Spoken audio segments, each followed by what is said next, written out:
X-Men number 15 is the 20th chapter of the 22-part 10 of Swords event, setting the stage for the explosive destruction finale. The primary focus of this comic is on Apocalypse versus his wife Genesis in a sword duel for Krakoa, and on Cyclops and Jean Grey bringing their plans for victory to the Quiet Council. It kicks off a knockout release date of X-Men comics, wrapping 10 of Swords and setting the stage for the X-universe to come.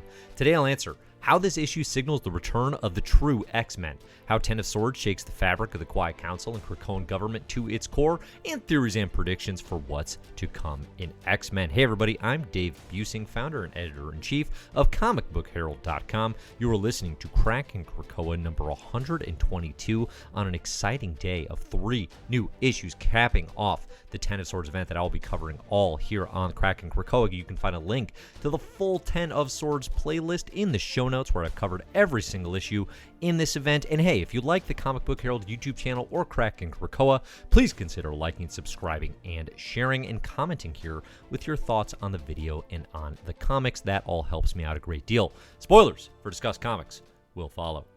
The issue opens with Scott Summers and Jean Grey reflecting on the state of Krakoa and their lives. It has strong Hamilton, look around energy as Scott and Jean consider the peace Krakoa could finally afford, especially in the wake of their son Cable's distress call the duo received from young Nate telling his parents the Krakoan mutant's plight was hopeless, that Krakoa could not win as he lay defeated at the hands of Bay the Blood Moon, previously in the issue of the chapter of Cable that we saw last week. Now, it is interesting to see Scott and Jean reflecting in this manner. I do want to call out too, this issue is by Jonathan Hickman with art by Mahmud Asrar, who is killing it today across a couple of issues in the X-verse. So Jean and Scott take Cable's cross, his communication across Otherworld to the Quiet Council, which again serves as a reminder how generally clueless and in the dark the Council is about everything to do with Ten of Swords. It's very interesting to me.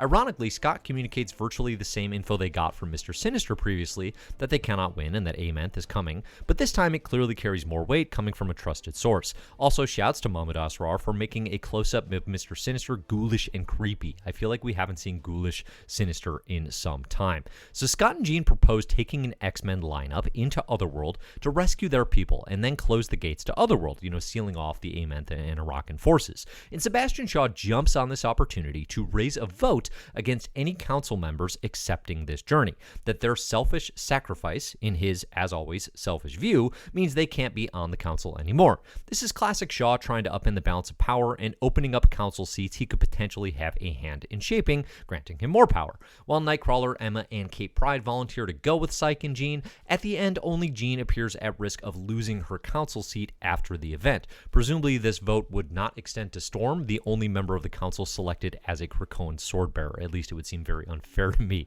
if it did. It's interesting if small shift in the nature of Krakoan government and the balance on the council. If you take Jean off the force, this is a very carefully constructed Quiet Council of Krakoan government. And they talk about in some of the data pages here how it's trying to give different perspectives and different, backgrounds of mutant kind so that it's truly a nation for all mutants. It's interesting, you take Jean off this, who do you replace her with alongside what would be Storm and Nightcrawler on that side of the council? Do you go with another long-established, long-running hero of the X-Men, or does someone else entirely get that seat? I think it'll be really interesting to see who is nominated and considered for a position on this prestigious, government of Krakoa.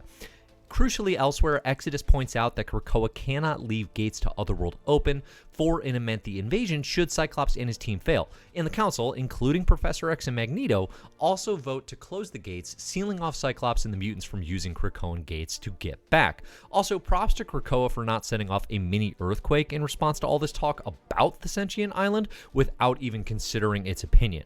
I know Doug's missing, but still, Professor X has limited telepathic ability to read Krakoa, who I can't imagine was thrilled hearing Cyclops say, yeah, Beast found a way to hack Krakoa's ability to control the gates back in Empire vs. X-Men, so we'll just use that. Seems kind of insulting to the good old island nation.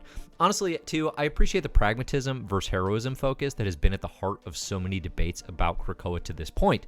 It all boils down to a mutant nation pitting head versus heart, here with Professor X always embodying the head, and Cyclops wholeheartedly embodying the heart. You get Professor X here saying, I'm sorry I have to vote against you, but I have to think of all mutants. I can't make decisions that will only save save Scott and the X-Men here, I have to save all of mutant kind, of course. And Scott's like, yeah, I get it, but I was raised better, which is, of course, like flattering, but also shade, I think, thrown at Professor X. I mean, Professor X definitely is interpreting it as flattery here. And Cyclops is just like, no, I need to be the hero.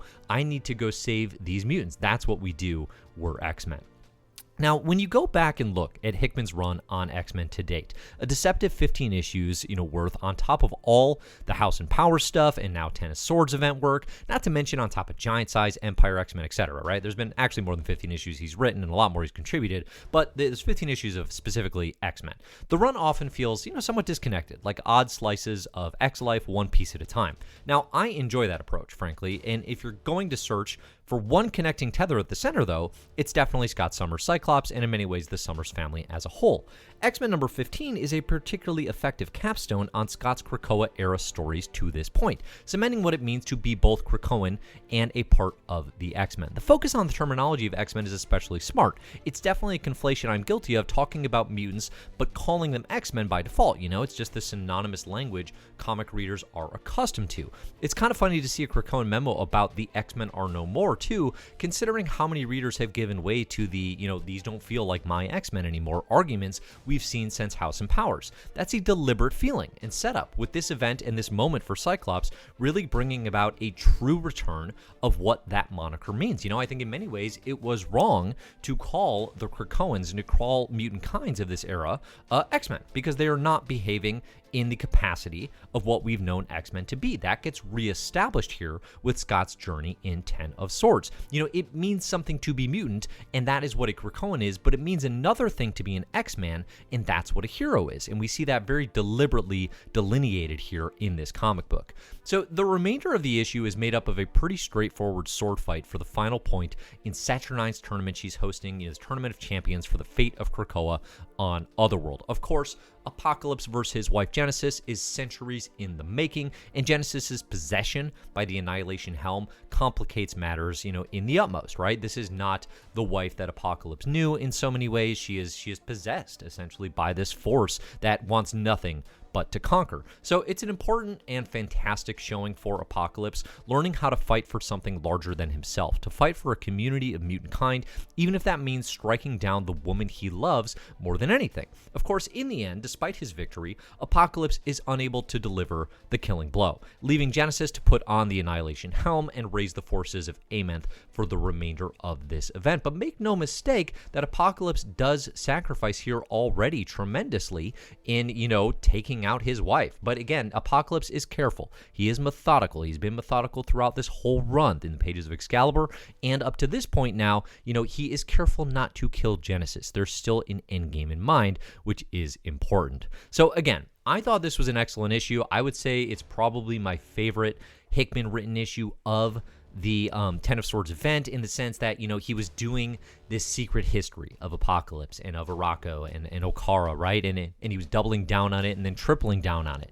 As this event has progressed, this issue finally breaks away from all that, and it comes into, okay, what is the end game? Where is this going? And we get really nice builds and developments for both Apocalypse a little more swiftly, but then, like I was talking about with Cyclops especially, and really with okay, what does it actually mean to be part of the X-Men here on Krakoa? And actually having Hickman dig into that, I think, is really fascinating. And we're going to see by the end of this, some status quo shifting stuff that's going to come in Destruction. So definitely let me know your comments, your theories as we progress. I will be talking about, so the next chapter is Excalibur, and then the chapter after that is, of course, Destruction, which I think is the one where I'm really going to dig into, okay, what actually changed in this event. So stay tuned for those videos. Again, like and subscribe here to the channel for these Kraken Krakoa videos, and you can find everything here on the Ten of Swords playlist that I'll link to in the show notes. But I'm excited to hear what people think about these comics. Again, you can find me at comicbookherald.com, at comicbookherald, pretty much everywhere on social.